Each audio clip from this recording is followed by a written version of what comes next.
Bonjour à tous. Bienvenue. Today we are celebrating Congo's Independence Day. Bienvenue à tous nos invités. I will present our MC, Maman Emily. Moi, je vais parler en français. Ok, nous disons la bienvenue à tous nos invités. Nous sommes la Congolaise engagée. Nous allons commencer avant tout par la prière, puisque Dieu est la première personne, les premiers things qu'on doit faire. Je demande à Maman Gabriela. Elle, c'est Maman Gabrielle de la Congolaise engagée. Elle va nous ouvrir par la prière. Bonjour à tous. Bonjour très chers compatriotes. Nous voulons d'abord remercier le Seigneur, c'est lui qui nous a rassemblés dans ce lieu. C'est par sa grâce que nous sommes là et que nous pouvons célébrer ces 60 ans de l'indépendance. C'est ainsi que nous allons commencer par la prière. J'aimerais que chacun coupe sa tête, qu'on se concentre, qu'on mette d'abord Dieu devant toute chose. Nous allons prier. Au nom de Jésus, je prie. Éternel Dieu des armées, nous te disons merci, notre Dieu et notre Créateur, parce que c'est par ta grâce que nous sommes là tous réunis ensemble, comme un seul homme, pour célébrer et commémorer cette date du 30 juin, alors qu'il y a 60 ans passés, tu as permis que nous puissions avoir notre indépendance. Nous te bénissons parce que nous sommes tous ici, je crois, nés après cette année-là, mais par ta grâce, nous sommes là. Nous venons, Seigneur, nous recommander entre tes saintes mains, afin que cette réunion, cette rencontre, ô Dieu, que nous ferons, nous voulons que tu sois le centre, Père de gloire. Nous voulons Jésus et Jésus seul dans ces lieux qui dominent et qui règnent, afin que tu nous donnes les pensées qu'il faut, les paroles qu'il faut, les questions qu'il faut et les réponses qu'il faut, Seigneur. Nous te disons merci pour tout et pour tout ce que tu seras pour nous. Nous te disons encore merci pour cette indépendance, ô Dieu. C'est un privilège et une grâce. Et nous croyons, Seigneur, qu'à travers nous, tu veux faire quelque chose de nouveau. Nous croyons qu'à travers les mamans, tu veux faire quelque chose de nouveau. Nous croyons qu'à travers, Seigneur, cette rencontre, tu vas poser des bases et nous faire décoller avec toi, ô Éternel. Nous recommandons toute personne qui va se joindre dans ce programme et qui est déjà ici. Nous demandons que ton esprit nous conduise et nous dirige, règne au milieu de nous en maître et en Seigneur. Nous déclarons cette réunion commencée. En ton nom, Jésus, nous avons ainsi prié et nous disons tous à l'unisson, merci Seigneur Jésus-Christ. Merci Seigneur Jésus-Christ. Amen. Amen. Merci. Nous présentons nos excuses aux invités pour le retard que nous avons commis. Et comme c'est l'indépendance de notre pays, et c'est ça même l'objectif de cette rencontre ici, je vais demander à tout le monde de se mettre debout. Nous allons chanter l'hymne national. Olivier, les drapeaux, avec le drapeau. Non, ça va, j'ai montré seulement au caméraman que nous avons quand même le drapeau.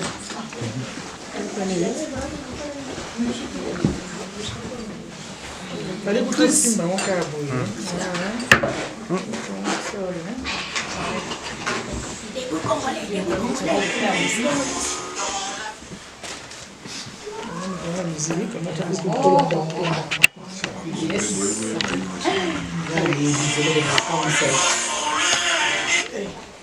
Comment ça avec nous?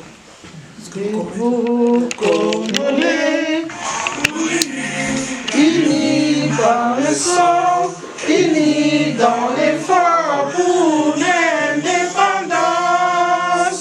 Dressons nos fronts, longtemps courbés, et pour des bons, prenons le plus bel élan dans la paix au peuple ardent.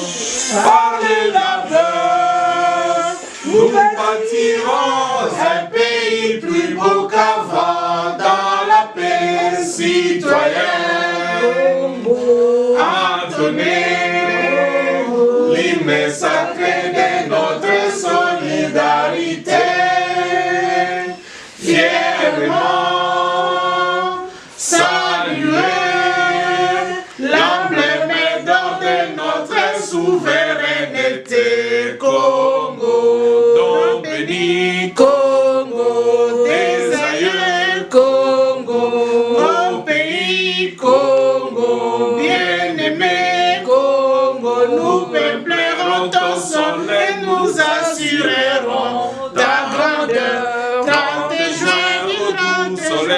30 juin, du 30 juin, jour sacré, sois le témoin, jour sacré des l'immortel, serment des libertés, que nous léguons à notre postérité pour toujours.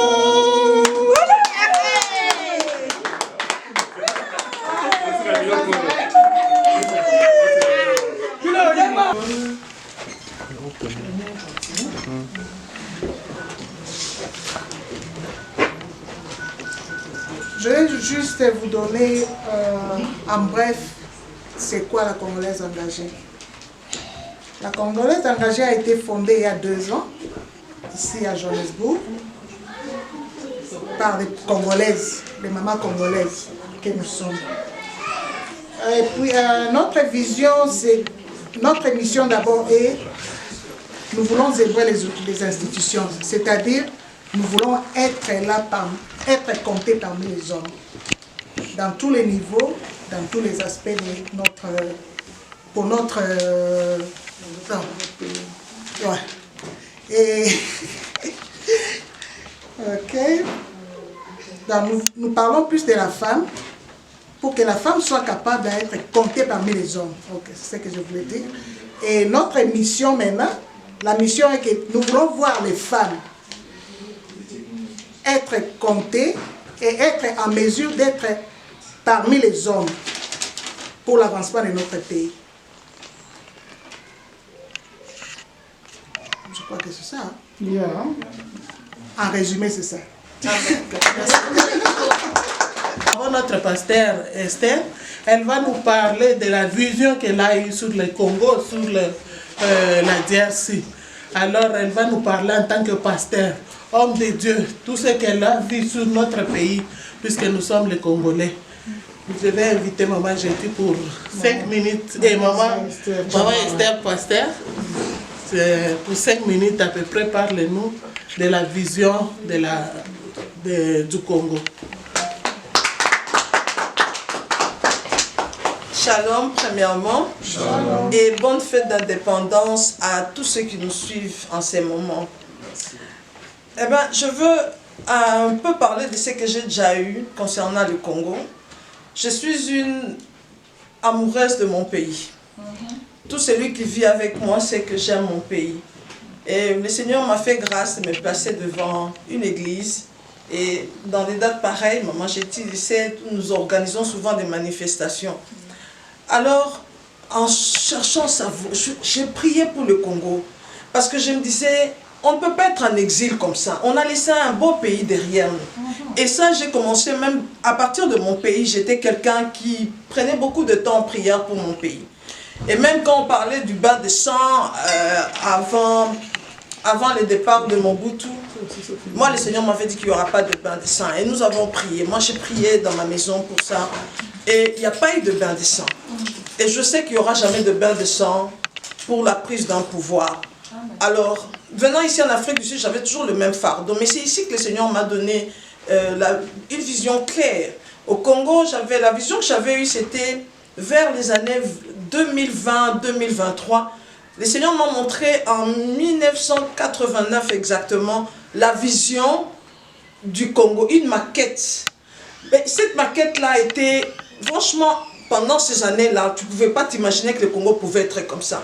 C'était un beau pays, avec des gratte-ciel, enfin, quand j'ai dit gratte-ciel, des immeubles qu'on n'avait pas à cette époque-là. Et des belles routes, tout était très bien, très beau. Et c'était en 89, s'il vous plaît. Et j'ai gardé cela, je garde encore cela dans ma mémoire jusqu'aujourd'hui. Et plus tard, comme toujours, le Seigneur a toujours mis les fardeaux du Congo dans mon pays. Et tous ceux qui m'entourent, je les ai communiqués même ces fardeaux-là, l'amour de la patrie. Alors ici, en 2010, on était en retraite, ensemble avec tous nos enfants qui étaient petits, qui sont là aujourd'hui, sont des ingénieurs, mais à l'époque c'était des petits-enfants qui avaient 18 ans. Et je leur disais toujours que nous avons un beau pays. Et le fardeau que j'avais, c'était de réveiller un peu cette jeunesse-là et de dire à nos enfants que nous avons un beau pays derrière, que nous avons laissé derrière. Aujourd'hui, nous sommes en exil, mais nous n'allons pas rester ici. Nous sommes comme les enfants d'Israël. Un jour, nous retournerons dans notre pays parce que c'est vous qui êtes là, à l'étranger, qui allez retourner pour bâtir ce pays-là. Étudiez, faites tout ce que vous voulez, étudiez et nous retournerons chez nous. Amen. Et aujourd'hui, je bénis les seigneurs, ils sont là, sans avoir été au Congo, qui ont quitté le Congo très jeunes, mais je vois quand même des enfants en train de faire des projets sur les provinces du Congo, là où ils n'ont jamais été, des ingénieurs aujourd'hui. J'ai béni les seigneurs pour ça. Donc nos enfants portent ces fardeaux-là, cet amour-là pour notre pays. Et je me dis merci Seigneur. Et ce que le Seigneur m'avait révélé en 2010, on était tous là avec nos enfants et nous. C'était en hiver encore comme ça, en mois de juin. Et nous avons prié pour le Congo. Et le Seigneur nous montrait maintenant comment le mal est enraciné dans l'histoire. Et le Seigneur nous a conduits à prier et à demander pardon. Nous avons confessé exactement ce que le président a fait l'année passée. C'est comme s'il était avec nous. Et quand j'ai vu ça, j'ai entendu ça, j'ai commencé à pleurer parce que c'était avec les mêmes mots, et tous mes enfants qui sont ici peuvent les témoigner. C'était avec les mêmes mots. Et nous avons fait la repentance. Nous avons vu que le mal était enraciné dans l'histoire et le mal a commencé depuis l'indépendance. Il y avait ces blessures-là dans le cœur du noir, dans le cœur de nos ancêtres. Et avec tout ce qui s'est passé pendant ce temps d'esclavage. Alors après cela, nous avons eu le régime de Mobutu. Et tout ça, je disais aux enfants, à l'église, le régime de Mobutu. Et vers la fin, qu'est-ce qui s'est passé? Mobutu a enfoncé le pays dans l'occultisme, les maraboutages. Et le pays a été totalement vendu au diable. Ce que nous sommes en train de vivre aujourd'hui, bien-aimés, ne regardez pas ça seulement d'un œil physique comme ça. C'est spirituel. Et ce qui se passe aujourd'hui, c'est quoi? C'est parce que le Seigneur a accompli sa promesse. Et la promesse du Seigneur, c'était quoi? De mettre à la tête du pays un homme. Et lui, Dieu nous avait dit qu'il gouvernera au travers de cet homme-là. Ça ne sera pas un homme qui viendra qui viendra de notre choix. Ce n'est même pas notre choix, c'est Dieu. Alors, ce que le Seigneur m'avait montré, c'était que le Congo était comme la partie que Jacob, je ne sais pas s'il y a plusieurs lecteurs de la Bible ici, Jacob, avant de mourir, il avait béni ses enfants, les 12 tribus d'Israël. C'est écrit dans la Bible. Alors, le Seigneur me montrait, je demandais pourquoi nous souffrons comme ça. Et le Seigneur disait, c'est à cause des richesses que nous avons.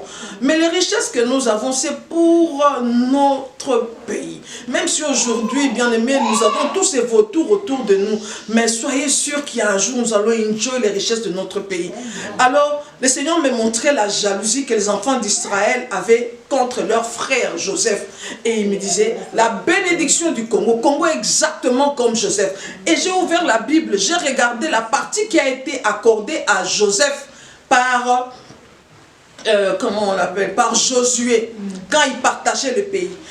Effectivement, une partie de Joseph et de Manassé, parce que c'était les deux tribus là. Et le Seigneur disait que toutes les bénédictions étaient sur la couronne de la tête de leurs frères. Ils ont provoqué leurs frères, ils ont fait tout ce qu'ils l'ont même vendu, mais il les a pardonnés. Et le Seigneur me montrait maintenant la terre là de Joseph, que ce soit la bénédiction de Moïse, de Jacob, concernant Israël et Joseph, que ce soit la bénédiction de Moïse dans Deutéronome 33, bien aimé, on décrit les sols, la partie là d'Israël, c'est exactement comme la partie de mon pays. Et quand tu regardes sur la carte, la partie qui a été donnée à Joseph, ça a la forme du Congo. C'est pourquoi je dis la forme que nous avons, même si un jour là-bas à Berlin, ils étaient en train de tracer les frontières, mais Dieu était au contrôle déjà de toutes choses. Alors, le sol riche, les sous-sols riches, un pays qui produit les fruits à chaque saison de l'année, un pays plein de cours d'eau, et c'est exactement la bénédiction de Joseph. Donc, les sols fertiles, les sous-sols, il y a tout dans ces pays-là. Ces pays-là, la Bible dit, le pays-là, la terre, dont la terre boit les eaux de ses propres pluies. Donc on n'a pas besoin d'arroser. Amen.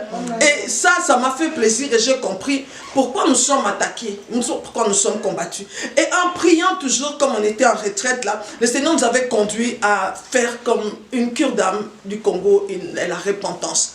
Et nous avons prié et nous avons confessé le péché de nos pères, ceux qui ont vendu les Congos, nos grands-parents, nos ancêtres, tout ça on a confessé. Et grande a été ma joie, parce qu'on n'a pas beaucoup de temps, d'entendre le même mot être répété par le président de la République. Et le même verset de 2 Chroniques là, qui dit, si mon peuple sur qui est invoqué mon nom. J'entends beaucoup d'hommes de Dieu continuer à dire ça. Moi, je ne dis plus jamais ça parce que pour moi, ça a déjà été fait et nous avons vu la matérialisation de ce que nous avions dit. Il fallait que Dieu choisisse un homme, son serviteur, quelqu'un qui mettra la tête du pays, qui va représenter le peuple et qui parlera au nom du peuple.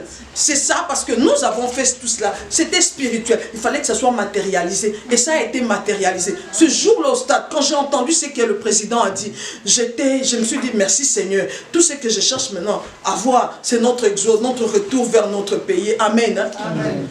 Donc, en bref, c'était ça.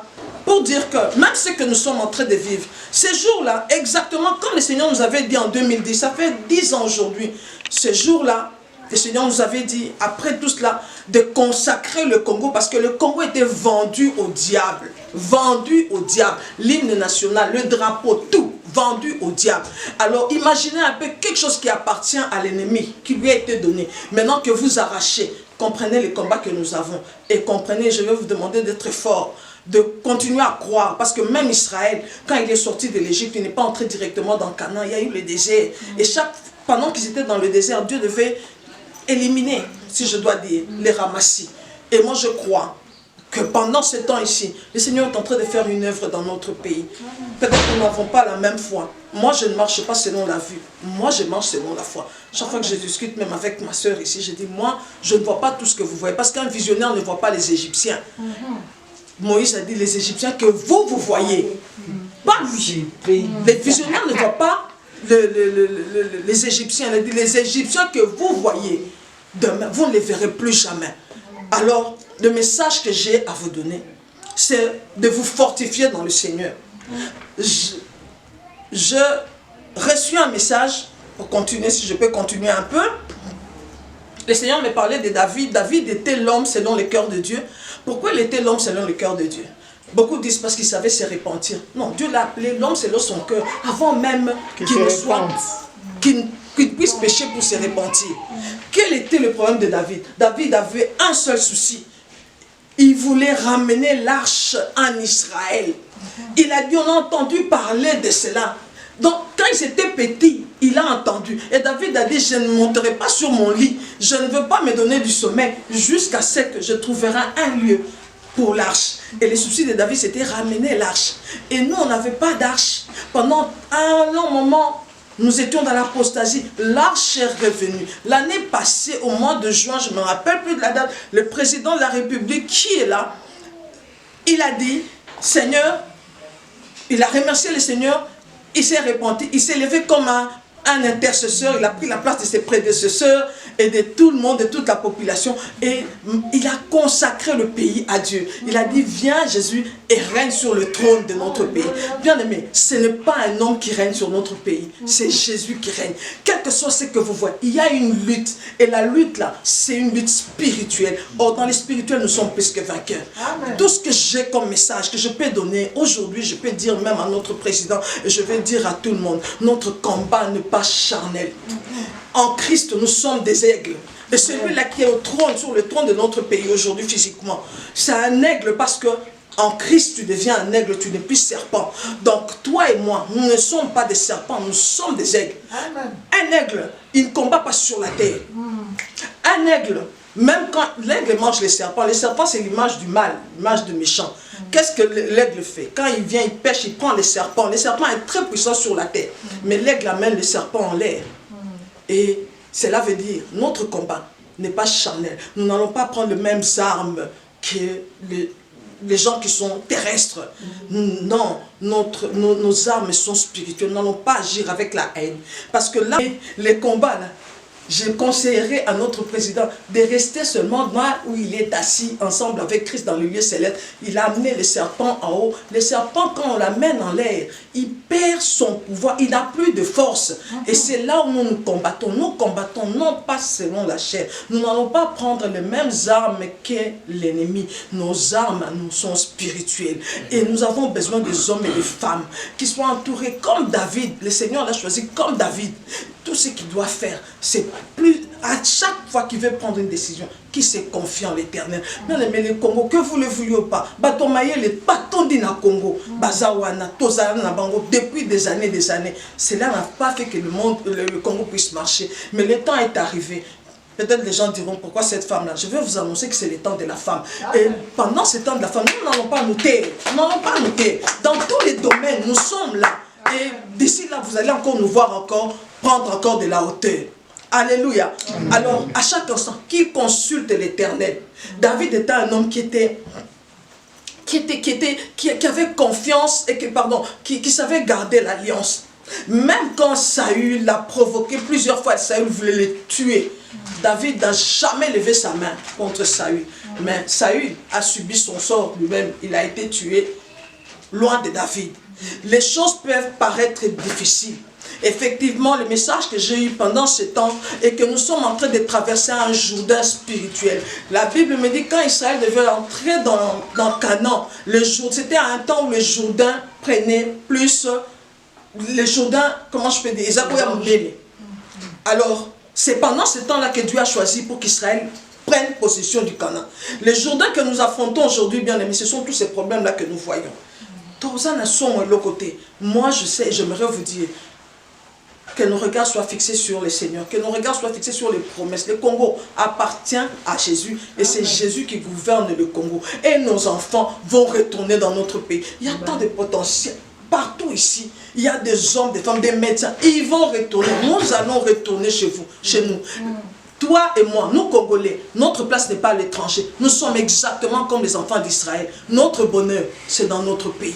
Préparons-nous, nous allons rentrer. Et là, oh, c'est là. Non, le Seigneur est en train de préparer notre chemin et les ramassis doivent mourir dans le désert. Tout ce que nous vivons, bien aimés, c'est la douleur de l'enfantement de cet état de droit. Que mon Dieu vous bénisse abondamment.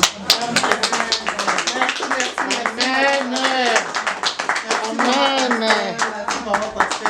Ça, c'est maman pasteur Esther. Chamala. Si tu la laisses ici, elle va prêcher jusqu'à 18h. Alors, tu devras la couper. Merci. Vive la Congolaise engagée. Viva. Nous sommes dans la fête, c'est l'indépendance. 60 ans, ce n'est pas facile. Ce n'est pas facile. Nous sommes dans la joie. Vive l'indépendance. Viva. Maintenant, là, nous allons passer la parole à notre coordinatrice. Avant de passer la parole à la coordinatrice, on m'a fait une petite remarque que je ne me suis pas présentée moi-même. I'm sorry, je m'excuse vraiment. Je m'appelle Émilie Kankolongonchila. Je suis secrétaire depuis le premier jour de cette organisation. Je joue le rang de secrétaire dans la Congolaise engagée. C'est pourquoi je suis en train de faire le MC en ce jour. Je m'excuse, je ne me suis pas présentée. Maintenant, là, nous allons passer la parole à la coordinatrice. Elle sera secondée par Maman Gabrielle pour nous parler de ce jour, du sujet du jour, la raison pour laquelle nous sommes sur ce lieu. Merci. Maman Nathalie, vous avez la parole. Bonjour les mamans. Bonjour les papas. Bonjour. Congolais engagés, viva! Viva! Congolais engagés, viva! Viva! Après ma mère Esther, c'est difficile de parler parce que vous la connaissez, elle, avec son français là, comme moi la poto, c'est toujours difficile, mais moi aussi je vais parler. Au fait, je suis très contente. La vision des Congolais engagés, comme Maman Jetty l'a dit tout au début, c'était nous voulons zébrer des institutions. Vous connaissez les zèbres, c'est blanc, noir, blanc. Donc nous disions homme, femme. Et notre pasteur l'avait dit il y a longtemps, et beaucoup d'hommes de Dieu le disent, tout le monde nous dit, et nos hommes politiques aussi ont compris que ce n'est plus possible de gouverner la DRC sans les femmes. Ce n'est plus possible de faire des choses sans nous. Et notre organisation, nous nous sommes donné l'objectif de 2018. Malheureusement, nous nous sommes dit, nous venons aux élections locales. Et vous savez ce qui s'est passé, nous voulons venir aux primaires. C'est-à-dire, nous voulons nous habituer au peuple. À la base, malheureusement, il y a Gentini, La FCC qui est la majorité a fait ce que vous savez, nous n'avons jamais eu les élections locales. Nous attendons 2023. Cette organisation ici se cotise, se prépare, comme l'a dit le pasteur. En 2023, vous verrez autant de femmes avec nos logos disant aux hommes que nous voulons zébrer les institutions. Ce n'est pas maintenant seulement une femme comme Janine Madouna. Dans un parlement de 500 sièges, vous dites, on met la présente est une femme pour nous faire taire, pour nous fermer la bouche, et tous les sièges là, c'est pour les hommes. Qu'est-ce qu'une femme peut faire dans un... Vous savez vous-même que les lois ne passent que par vote. Quand les hommes sont majoritaires, n'est-ce pas qu'ils vont toujours affler toutes les lois? Donc les femmes ne se retrouvent pas. En fait, je devais parler des instituts, de l'indépendance, excusez-moi, j'essaie un peu de faire des résumés de tout ça parce que je sais que l'AMC donnera la parole aux invités avant de partir, nous sommes pratiquement à la fin. Comme je dirais une partie de l'indépendance, et maman Gabriel viendra me compléter. Vous savez vous-même que ça fait 60 ans que nous sommes indépendants. Le Congo est indépendant depuis 60 ans. Vous savez vous-même que les indépendants à 60 ans, si on peut comparer le Congo à un homme de 60 ans. C'est un micro. Sorry, mon chéri. Donc, vous savez quand même, un homme de 60 ans, c'est un homme mûr.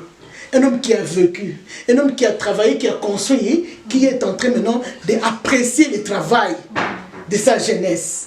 Mais, comme vous pouvez regarder là chez nous, là, le Congo a 60 ans, mais il a l'air d'être comme si il est encore dans les ventres. Ne parlons même pas d'un bébé. Parce qu'un bébé, ça fait des bruits pour dire « je suis là ». Le Congo, lui, il est là dans le ventre. Alors moi, je suis politique. Je suis souvent invité dans des réunions où j'ai la chance d'avoir des oratrices du genre « mon pasteur à moi ». Quand elle parle, vous avez la foi. Mais quand vous voyez nous voyons les faits. Je suis politique, je vois le fait. Jusque-là, il n'y a encore rien au Congo, à part des mises en scène. Et désormais, j'appelle mon pays le pays de mise en scène. C'est-à-dire quoi? Depuis un moment, nous vivons deux groupements politiques. Les caches et l'FCC. Les caches disent des mensonges. Le FCC aussi dit des mensonges. Et les gens se battent sur base des mensonges. Et malheureusement, je dis toujours dans nos réunions, chaque politicien a sa base. Maintenant, il y a Congo.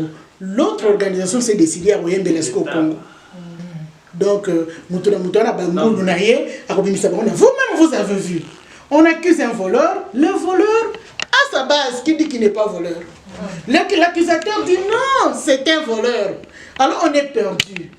Or, notre organisation dit, nous voulons être les Massankara de Punta, les chanteurs du Congo. Parce que nous chantons pour les individus passeront. Nous voulons chanter pour cette institution qui est notre pays. Et quand nous chanterons pour cette institution qui est notre pays, nous verrons quand même c'est bon pasteur. S'il est à côté, je dirais non, maman. Pourquoi il place Ouana? Mais ce qui n'a pas malandanaye, je vais être aveuglé. C'est ce qui se passe au Congo. Et c'est pour cela que les Congolais engagés veulent venir aux élections. Nous voulons les primaires. Et peut-être que l'une de nous, si c'est 100 000 $, hein, eh bien nous sommes en train de nous cotiser pour aussi avoir une Congolaise engagée à la présidence. Peut-être 7. 5 000 multipliés par 7, ça sera 700 000 $. On est capable de les faire, parce que l'élection de demain, on peut les compenser aujourd'hui. L'indépendance, ça fait 60 ans, rien, matériellement, il n'y a rien. Spirituellement, nous voyons les choses avec les pasteurs. Même matériellement, il n'y a encore rien. L'opportunité, l'occasion pour nous d'interpeller les chefs. Toutes les promesses que les hommes et les femmes de Dieu ont vues. Tous les rêves qu'ont eu les Congolais lors de votre avènement. Devons-nous continuer à rêver?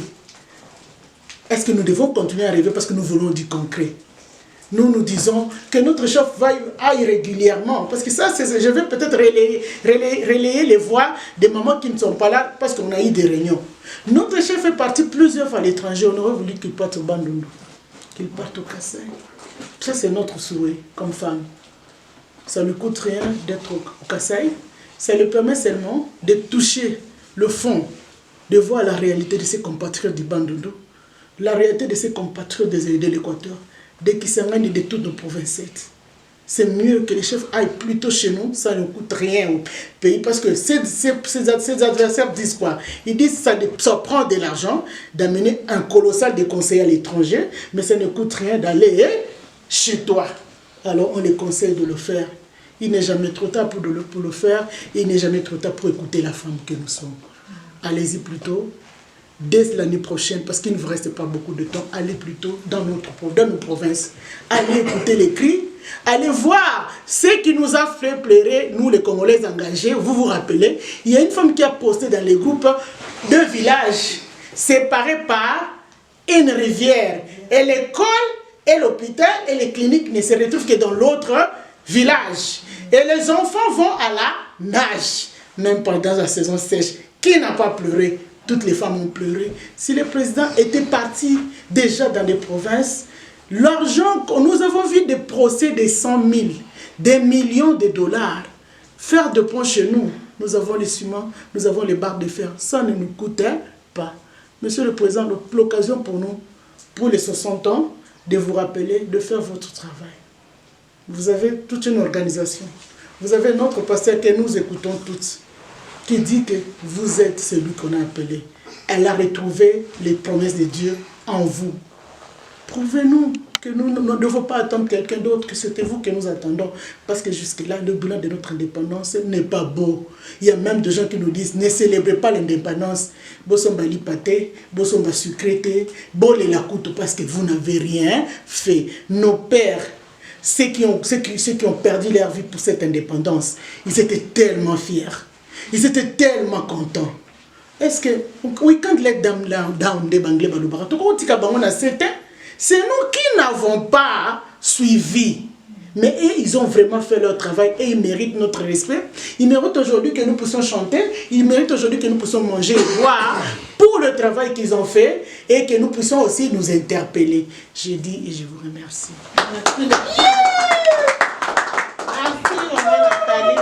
Merci beaucoup, merci beaucoup. Je vais demander à maman Gabrielle, vous avez, oui, Gabrielle, vous avez 5 minutes.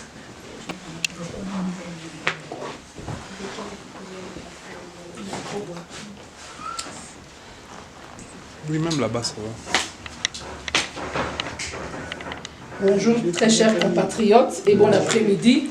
Nous sommes déjà arrivés à l'après-midi et je remercie à toute la communauté et à notre organisation de m'avoir accordé la parole.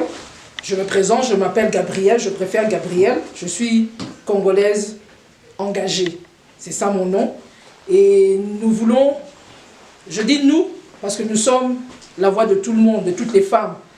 Alors, nous avons remarqué une chose, Monsieur le Président, que depuis la colonisation et même après la décolonisation, rien ne s'est changé, rien ne s'est fait. Parce que si nous regardons l'histoire de notre pays depuis le 30 juin 1960 jusqu'à présent, nous avons remarqué qu'il y a eu un dégringolage.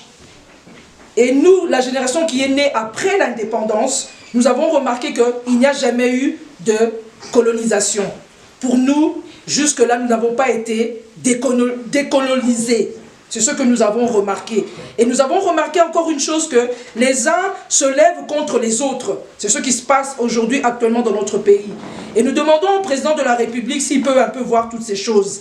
Et si nous regardons l'histoire de notre pays, nous avons fait le constat que le chemin de fer qui avait été construit depuis 1890 jusqu'à présent, nous n'en avons pas. Le pays n'a pas été relié, même ne fût-ce que par un chemin de fer.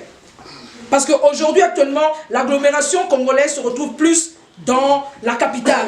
Mais les régions, nous déplorons nos régions, comme ma prédécessrice a parlé. Nous déplorons nos régions actuellement, elles ne sont pas du tout développées. Et nous demandons au président de la République de penser un peu à toutes ces histoires-là, comme les régions, de développer nos régions. Parce que nous, en tant que diaspora, nous n'allons pas nous éterniser et mourir à l'étranger. Ce pays, c'est l'unique que nous avons. C'est l'unique que Dieu nous l'a prêté. Et nous croyons qu'ensemble, avec toute la communauté congolaise, partout elle peut se trouver, nous pouvons ensemble travailler pour que notre patrie soit une patrie vivable, un pays vivable, afin que tout Congolais partout il se trouve, qui pense que je vais rentrer dans ma patrie et je vais y vivre comme j'y vis à l'étranger. C'est ce que nous demandons à notre président. Et merci beaucoup.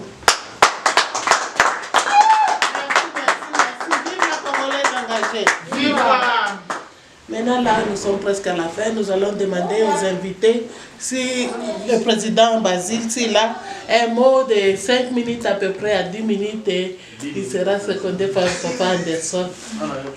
Donnez tous les 10 minutes au président. Oh, please. Président, vous avez la parole.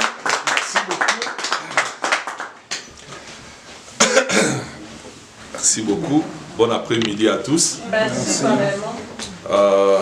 Je vais dire d'emblée que je suis très honoré de me retrouver parmi les femmes engagées.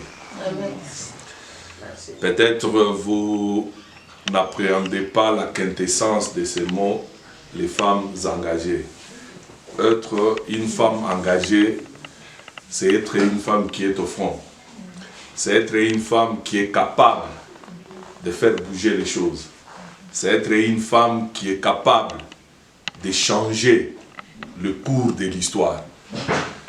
Alors, dans mon propos, je vais plus, je vais plus m'atteler sur la femme engagée, sur les femmes engagées.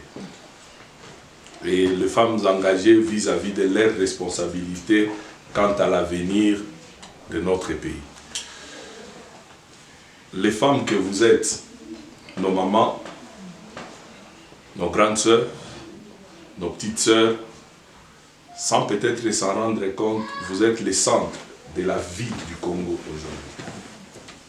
Quand on parle à l'Est, on ne dit pas des hommes qui sont tués, on parle plus des femmes qui sont violées.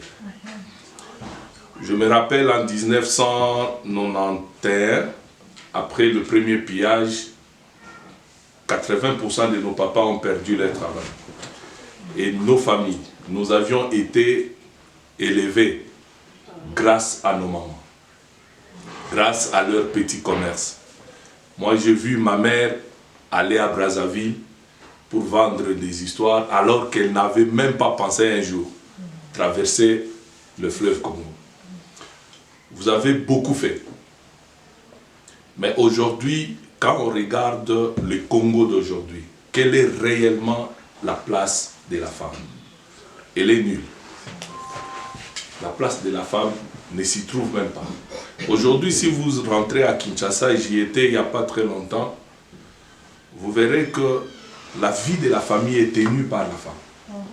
C'est elle qui fait pratiquement tout. Elle a même pris la place de l'homme à un certain moment. Elle fait tout pour que la famille soit équilibrée, pour que la famille soit ce qu'elle doit être. Mais j'arrive ici, on me dit, c'est une réunion de femmes engagées. Les femmes engagées s'engagent en quoi? S'engagent pour arriver où? J'ai entendu la coordonnatrice dire que les femmes engagées veulent zébrer les institutions du pays. Mais on ne devient pas ministre par hasard au Congo. On ne devient pas député par hasard au Congo. On ne devient pas de PDG d'une société par hasard au Congo. Et surtout pour une femme. Ce qui veut dire qu'aujourd'hui, les femmes engagées doivent réellement quitter le stade du slogan pour le stade du terrain. Je vais peut-être vous choquer, mais la femme congolaise aujourd'hui, pour atteindre un niveau quelconque, elle-même, elle n'a pas confiance en elle-même. Elle se dit que pour atteindre ce niveau, je dois être la copine de tel. Je dois être la maîtresse de tel. Or, quand nous allions à l'université, il n'y avait pas une université pour les femmes et une université pour les hommes. Nous y allions tous. Et parfois, les femmes, pour la plupart, étaient beaucoup plus intelligentes que les hommes. Comme mes filles. Mais à la sortie de l'université, quelle est la place de la femme? Pour être directrice d'une société ou pour être cadre dans une société, elle s'est résignée à dire que je dois passer par mon corps pour arriver à ce poste. Quel est le problème? C'est le manque de confiance de la femme. La femme congolaise aujourd'hui, je réitère encore cet appel aux femmes engagées. Vous êtes le centre de ce pays. Vous êtes le centre du Congo. Vous êtes l'avenir du Congo. Ne regardez pas la femme comme un être faible, puisque nulle part à l'université, nulle part à l'école, on vous a donné des points puisque vous êtes une fille ou vous êtes une femme. On vous a donné des points puisque vous les avez mérités. Et dans la vie active, méritez ce que vous êtes. Battez-vous pour mériter ce que vous êtes. Mais n'acceptez pas que tout vous soit donné en cadeau. On ne deviendra pas grand en espérant un cadeau de quelqu'un.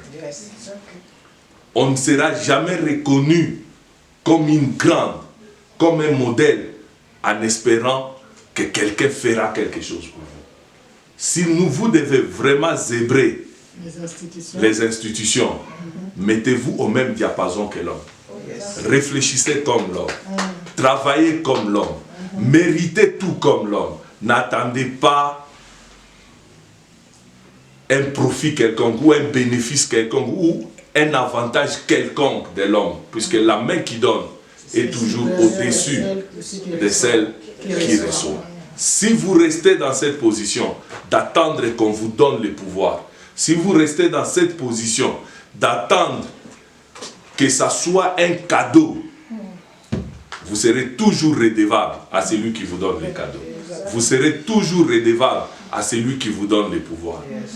Mais si vous pensez, comme moi je le pense aujourd'hui, en assistant à cette manifestation, que vous êtes capable de traiter d'égal à égal avec l'homme, de prouver à l'homme que vous êtes capable de conduire ce pays, vous allez le conduire. Puisque je ne pense pas que Madame Mabunda est là par hasard. Non. Si elle était aussi bête qu'on le pense, elle ne serait jamais présidente de l'Assemblée. Elle l'a mérité. Au-delà des arrangements, au-delà de tout, quand vous regardez son cursus, elle a mérité là où elle est. Répercutez les mêmes messages aux autres femmes engagées. Si vous ne les faites pas aujourd'hui, les enfants que vous avez mis au monde, les enfants pour lesquels vous allez souffrir, ils vont commander le travail, puisque vous n'avez rien fait. Mais si vous vous positionnez aujourd'hui, ces enfants aussi sauront que nous avions eu des mères qui se sont battues. Nous allons nous battre pour être ce que nous devons être. Merci beaucoup. C'était le président de la communauté congolaise en Afrique du Sud. Merci, merci.